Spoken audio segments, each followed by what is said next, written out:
বিসমিল্লাহির রহমানির রহিম। আসসালামু আলাইকুম দর্শকবৃন্দ, কেমন আছেন? আশা করি ভালো আছেন, আমিও ভালো আছি। তো আজকে গরুর মাংস ফ্রিজ থেকে সব বের করে আমরা ধুয়ে একদম পরিষ্কার করে আবার প্যাকেট করে তুলে রাখতেছি, কারণ ঈদের সময় তাড়াহুড়া করে সব প্যাকেট করা হয়েছিল, এগুলো দিয়েছিল বড় ননদ।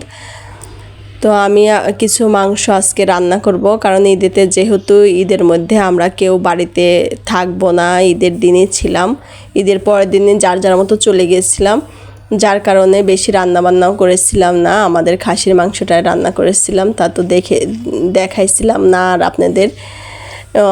ওইটা যেহেতু অত মানে করেছিলাম না। তো যাই হোক, আজকে একটু মানে দুপুরের খাবারের আইটেমে ভাবলাম যে গরুর মাংস আর একটু টিকিয়া বানাই, বাচ্চারা খাবে। কারণ আসলে ঈদের মধ্যে মানুষ সবাই একত্রিত থাকলে বা দুই একদিন থাকলে ওই রকম প্রস্তুতি থাকে। আর যেহেতু আমরা থাকবো না বিধায় আর কি বেশি রান্নাবান্নাও করেছিলাম না, সামান্য শুধু ওই দিনের জন্যই যেটুকু হয় সেটুকুই। যার কারণে এবার রোজার ঈদটা অনেক ভালো হয়েছিল, কোরবানির ঈদটা, যার কারণে একদমই মানে মন্দা গেছে, ভালো লাগে নাই। শুধু কোরবানির দেওয়ার জন্যই এটা একটা আনন্দ ছিল। আর পরের দিন চলে যাওয়ারও একটা ব্যস্ততা থাকে, যারা বাইরে যান বেশি দিনের জন্য তারা জানেন তো সবাই। তো টিকিয়া কে কীভাবে বানায় আমি জানি না, আজকে আমি আমার মতো করেই বানাইলাম। আমি অন্য একদিন আপনাদের সাথে শেয়ার করব এই রেসিপিটা। আর অনেক দিন বানাই না, একটু ভয়ে ভয়ে ছিলাম। তা মাশাল্লাহ এত সুন্দর হয়েছে আর এত টেস্ট হয়েছিল, আমি মানে আপনাদের বলে বোঝাইতে পারবো না। আমাদের বাচ্চারা বাসার সবাই বলেছে খুবই ভালো হয়েছে। এর সাথে একটু পোলাও রান্না করলাম, ভালো লাগতো যদি একটু সিমাই রান্না করতে পারতাম, তো খেয়াল ছিল না। আবার লাস্টের দিকে যখন মনে হয়েছিল তখন অনেক দেরি হয়েছিল, যেহেতু মাংস পুরাটাই ফ্রিজ থেকে বের করে সেটা ভিজানো, সেটা আবার ধুয়ে মানে পোটলা করা, ভাগ ভাগ করা, এগুলো করতে গিয়ে অনেক টাইম নষ্ট হয়ে গেছে।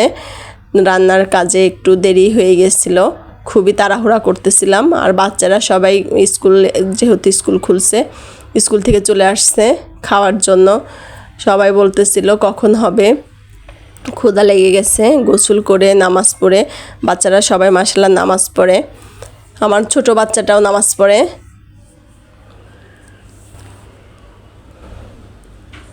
আমি পোলাওর মধ্যে একটু দুধ দিয়ে দিলাম, আমি মনে থাকলে এটা দেই, এটা আমার খুব ভালো লাগলে পোলাওর মধ্যে দুধ দিলে মানে খুব সুন্দর হয় পোলাওটা।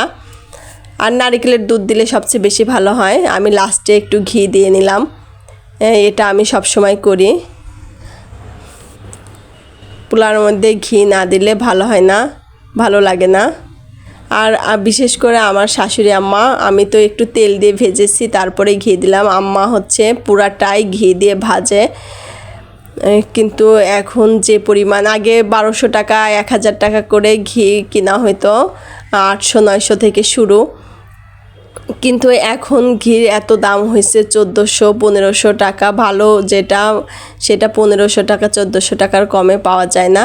তো আমরা ঘিটা আনি গ্রাম থেকেই, কারণ হচ্ছে গ্রামের ঘিগুলো সবচেয়ে বেশি ভালো হয়। এদিক সেদিক থেকে আনলে এক এক সময় এক এক রকম ঘি পাওয়া যায়। তো আমরা এক এক সময় কিছুদিন আগে মানে ফার্স্টের দিকে আনতাম হচ্ছে বাড়ি থেকে আনতাম, আমাদের গ্রামের বাজার থেকে, তো ওখানের ঘি ভালো না। পরে এনেছিলাম না বলতে গেলে গিফট পেয়েছিলাম আমার ভাবির মায়ের বাড়ির থেকে। তো সেখানকার ঘি খেয়ে এত ভালো লেগেছিল, সবাই খুব পছন্দ করছিল। তারপরের থেকে ওখান থেকে যেভাবেই হোক ঘি আনা হয়। এরপরে আবার ওখান থেকে বাদ গেছে, এরপরে চাচাতো বোন একবার আসছিল ঘি নিয়ে, ওটা তার থেকেও ভালো। আবার এখন এখানকার ঘি খাওয়া ধরেছি, এবারও 2 কেজি ঘি নিয়ে এসেছি। আপনাদের সাথে শেয়ার করিনি কোনো কিছুই, বাড়ির থেকে কি এনেছি। আসলে সব সময় শেয়ার করতে ভালোও লাগে না, আর খেয়ালও থাকে না অনেক সময়। তো এক একজন এক একভাবে টিকিয়া বানান, তো আমি এভাবেই বানাইলাম। আমি খুবই সিম্পলভাবে বানিয়েছি। অনেকেই হয়তো পছন্দ করবেন, অনেকেই করবেন না, কিন্তু তারপরেও অনেক মজা হয়েছিল। দীর্ঘদিন বাড়ির থেকে আসার পরে এখন শুধু বাড়ির কথাই বেশি মনে পড়ছে। আর অনেক দিন হচ্ছে বাড়িতে মানে যাই ঠিকই, এতদিন থাকি না, অনেক দিন বেশি দিন থাকা হয় না, কিন্তু আমার বাড়িতে ঘন ঘনই যাওয়া হয় কাজের জন্য বা যে কোনো কারণের জন্যই যাওয়া হয়। তো বোঝেনি তো, একলা মানুষ যখন তখন হুটহাট বের হয়ে যায়। আর বাবার বাড়ি শ্বশুর বাড়ি পাশাপাশি থাকলে তো কোনো কথাই হয় না। এক জায়গায় কাজ পেছলে দুই জায়গায় ঘুরে আসা যায়, এরকম একটা অবস্থা। তো আমি টিকিয়াগুলো ভেজে নিচ্ছিলাম, আর টিকিয়া ভাজাগুলো খুবই সুন্দর হচ্ছিল। প্রথম দিকে একটু একটা টিকিয়া ভাজতে গিয়ে একটু মানে হয়েছিল, তারপরে আর কি বুঝে নিয়েছিলাম, কারণ অনেক দিন আর কি করা হয় না। এরপরের টিকিয়াগুলো খুব সুন্দর হয়েছিল ভাজা। টিকিয়া বলি, কাবাব বলি, যাই বলি না কেন, খুবই সুন্দর হয়েছে আর খেতে খুবই টেস্টি হয়েছে, মজা হয়েছে। একটা শুধু একটু ভেঙে গেছিল হালকা একটু, আর পুরাগুলো খুবই সুন্দর হয়েছিল। আর এই যে কী কী রান্না করেছি আজকে সেটাই দেখাচ্ছি।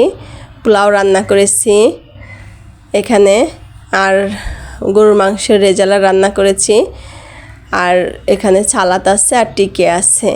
সিম্পলি রান্না করেছি। আজকের দুপুরের আয়োজনে এই ছিল।